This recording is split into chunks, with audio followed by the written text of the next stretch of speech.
London. Forget Mayfair, forget the polished glass shards piercing the sky over the city. That's finance. That's blood money in a nice suit.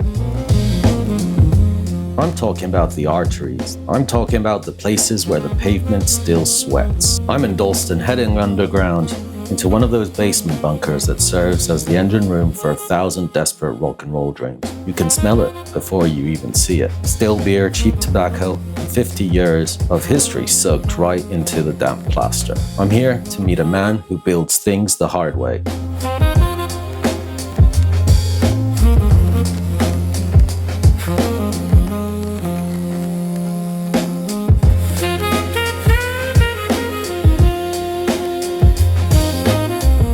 Meet John, the man behind Blind John's guitars. He describes himself as a grumpy relic of Generation X, a skate punk with a blues heart who decided to change the world one beat-up guitar at a time. He doesn't build museum pieces, he builds instruments that look like they'd already survived a few pub fights. So I'll string it down!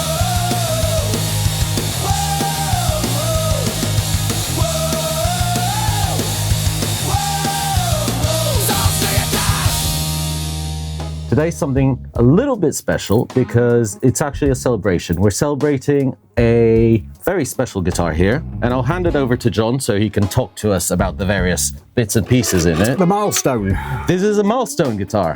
So this is the DeVille. It is officially guitar number 100. I didn't really expect to get to 100 guitars, but here we are. This is number 100. I thought I'd take it somewhere a little bit different for me. I'm known obviously for my relic work of more traditional guitars, so I thought I'd go with something a little different. If you're not that familiar with what John does, but he goes to excruciating pain in relicing every single bit of the hardware. All the details are there. And yeah, I'm a little bit OCD with the attention to detail. Well, that's the thing. When you look at a guitar that is made at this level, you're not looking at, a Fender standard relic guitar, for example. These are one-off instruments. I've got a Blind John's guitar. It's completely different. The relicing is not always done in the same way. It's appropriate to the instrument. And yeah, I do try and keep it.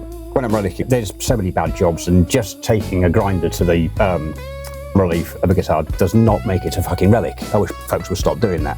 But maybe I go too far on that, but I try and look at different pictures of different guitars for every different one I do, because people's guitars would read differently. So exactly, that's why. If I worked on the principle that right, well, I relic this bit and this bit and this bit on every guitar, then it's going to get to a point where they're all the same. As you say, people play differently, so you're going to hit the instrument in different ways. So this is my thoughts about what the bastard child of a Jaguar and a 335 might look like. And I came up with this. That's really nice. We have a almost fully hollow guitar. So what do you have? Just something here? Just sits on a heel block. There's a block here, which obviously is again hollow for the trem.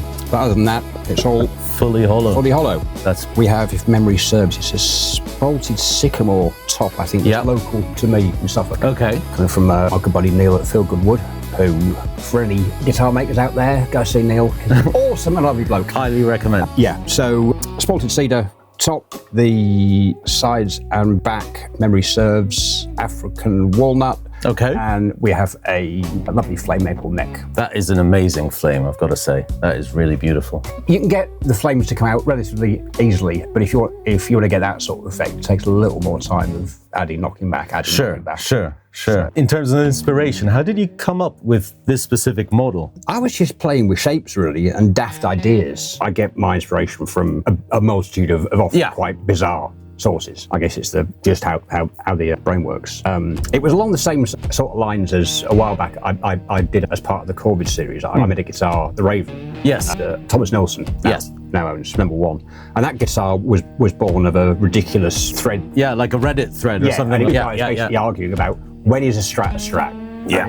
If it's got this, it's not a Strat. If it's got this, it's not a Strat. If it's got that, it's not a Strat. And it was complete bullshit, vaguely amusing in the inanity of it. But it got the end, and I just got thinking, all that shit they really don't like, that would actually make quite a nice guitar. So that was the birth of the Rebel. So it was that sort of twisted thinking about, you know, what are two guitars that essentially are poles apart. Yeah. If they had a baby, what would it be? And this was that. That's the baby. Logic. And then it was a case of, okay, so how do I want it to sound? Okay, the pickups in this, Thomas Nilsson Big Goldies. Big Goldies. Which pickups that he designed and made for the not very well-known somewhat guitarist called the Reverend Billy Gibbons. He actually makes Billy Gibbons' new signature line of pickups, the Big Goldies, which these are. They are a very, very, very nice set of pickups. They are, well, beautiful, obviously handmade for your hand-wound for your special order.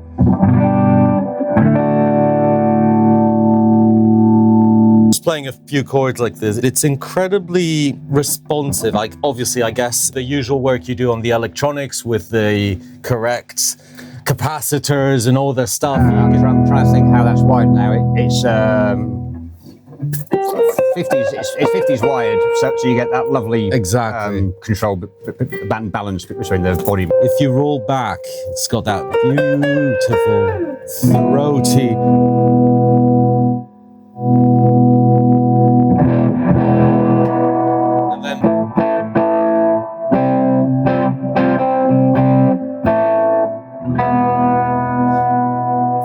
Thing about the bridge pickup is not incredibly shrieky, is it? Nice round sound, but it cuts. I can imagine that in a band setting like this, it would cut through the frequencies really well.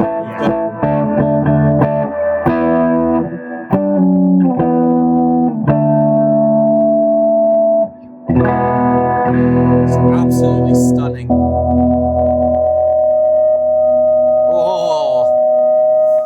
Another thing, which is very special on this guitar, I think, it's not microphonic, folks. I have to say. No, that's just because you sat about a foot away from. That's just the amp. Another thing beautiful about this guitar is the trem system. So you went for this kind of design for any specific reason, or? Oddly enough, the only reason that I used that over, say, a Bigsby or any other trim was simply the shape of the plate.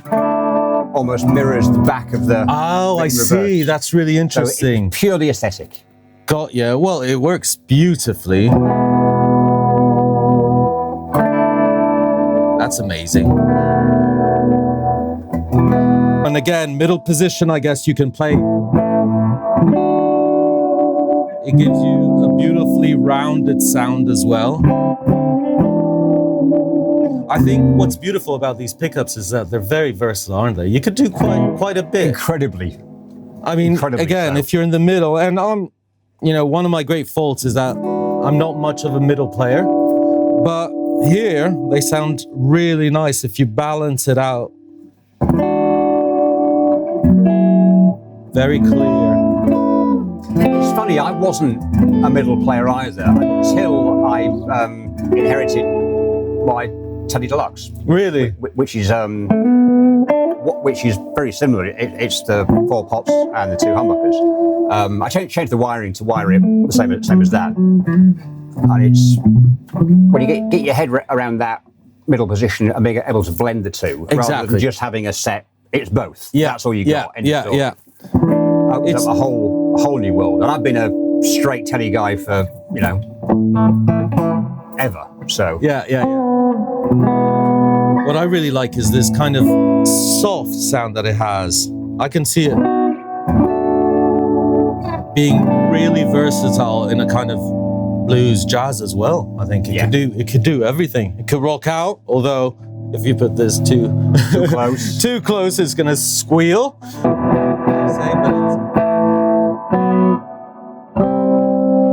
Yeah, let's put that up. What are we plugging in now? You're currently playing through a modded DoD 250 with an added tone control and switchable clipping diodes. Nice. By another madman with a soldering iron, Simon at JSCFX.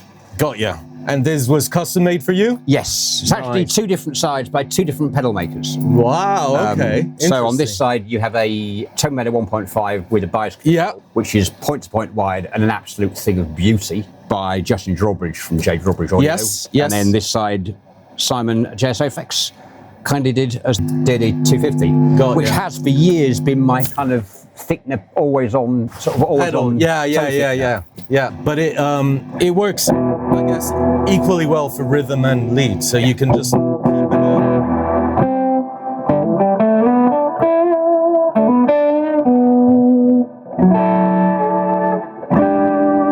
Oh, it's beautiful.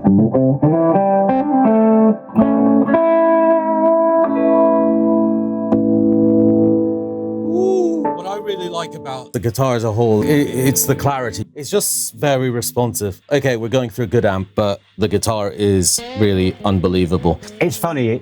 We throw around these words like dynamics and articulate, and a lot of the time it's absolute bullshit, and sometimes it is. But it genuinely for me wasn't until I first played a set of Thomas's pickups that I really truly grasped what ticking dynamics in terms of what the pickup's sending to the amp and what you're hearing. It was a wow. I totally agree with you. Obviously, the pickups are a big part of it, but it has to also do with the construction. I know, without starting a debate on wood, I think there is no debate on wood. Tone wood exists. It does. Period. Yeah. Over and above that, it becomes personal choice. Absolutely. And again, I think we need to just pause for a second and just look overall at the design, because it is stunning. All the details you can see. The neck is unbelievable. You went for a slightly glossier finish than maybe your usual. Yeah, normally on this one, I'm not a fan of glossy necks at all, and that was going to be